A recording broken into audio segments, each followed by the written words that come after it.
Harleen Quinzel.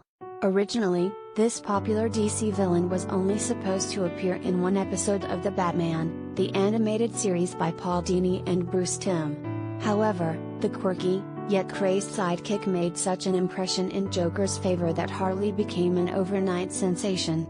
Since then, the character has made over 40 appearances in the comic book, television, and movie realm. Though Margot Robbie's recent live-action portrayal is a delight to watch on screen, Kaley Cuoco's animated version in Harley Quinn on HBO Max is the best written version thus far.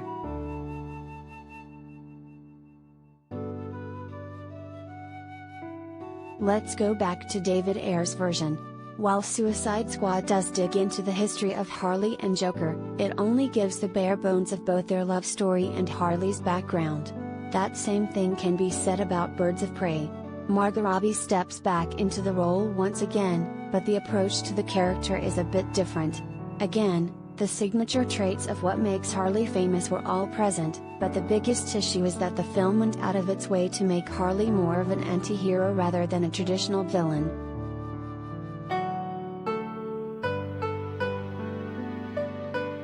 Collider video of the day.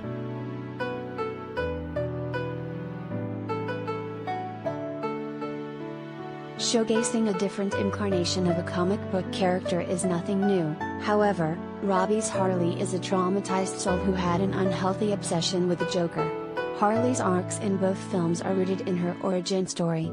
The popular DC character grew up in a rough environment. Harley had a harsh mother, but more importantly, her father was a criminal conman who used his charms to swindle women out of their money. This is why Harley became a psychiatrist, as she wanted to understand her father's mental state better.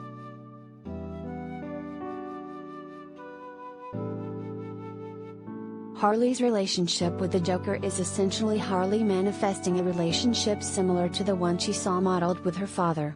The misunderstood woman is madly in love with the Prince of Darkness because subconsciously she wants to succeed at being loved by someone who clearly isn't in love with her.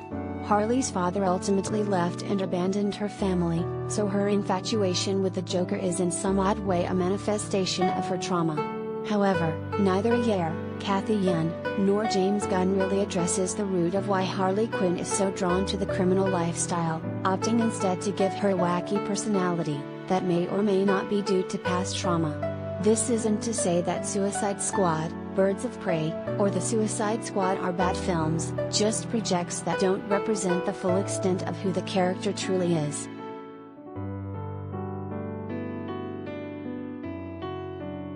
This is where the Harley Quinn animated series excels. We understand her character better thanks to the exploration of her and Joker's relationship in Season 1, in which it's painfully obvious that Joker is using Harley. In the series opener, he promises to get Harley out within a day, but one full year later, she's still wasting away in Arkham Asylum. However, throughout the season, Harley continues to go back to the selfish lunatic, even after moments like Joker choosing for Riddler to drop his so-called girlfriend in a vat of acid over Batman. Harley is still dealing with trauma, and the writers understand that deep-rooted issues of this nature don't disappear overnight. This isn't a shot at the live-action Harley Quinn iterations, as they had to pin a 2-hour feature with a star-studded cast of villains, so they weren't able to truly dive into the world. More importantly, Harley is a villain through and through. The show's use of dark humor helps keep the series at a light and fun pace, but it's clear that she's not a role model for the next generation. It's understandable why the live-action films want to portray Harley as an anti-hero, as she comes across as a strong woman, but it actually hinders the internal pain and suffering she's dealing with.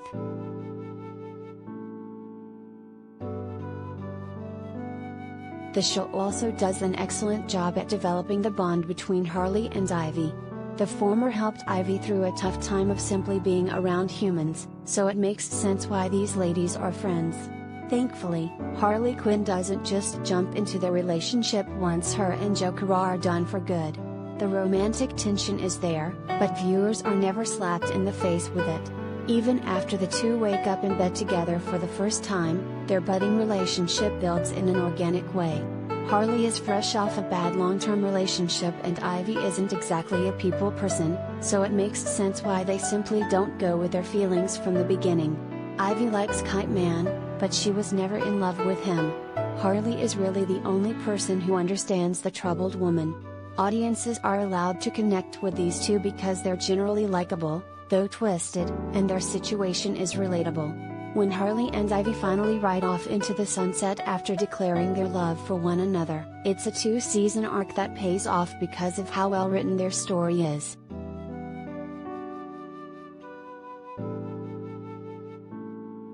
What makes all of this even more impressive is Harley's dynamic with the supporting characters, namely Dr. Psycho, King Shark, and Clayface. Each villain brings something unique that blends with Harley's personality perfectly. Dr. Psycho is misogynistic, selfish, and rude, so his banter with Harley clashes with her ideology, but in a funny manner. Clayface and King Shark are both charming villains in their own right, adding to the oddball team, but never overshadowing Harley herself. However, whether it's Commissioner Gordon, Batman, or Frank the Plant, each of the supporting cast brings out a much-needed layer to Harley's character that makes her a well-rounded individual.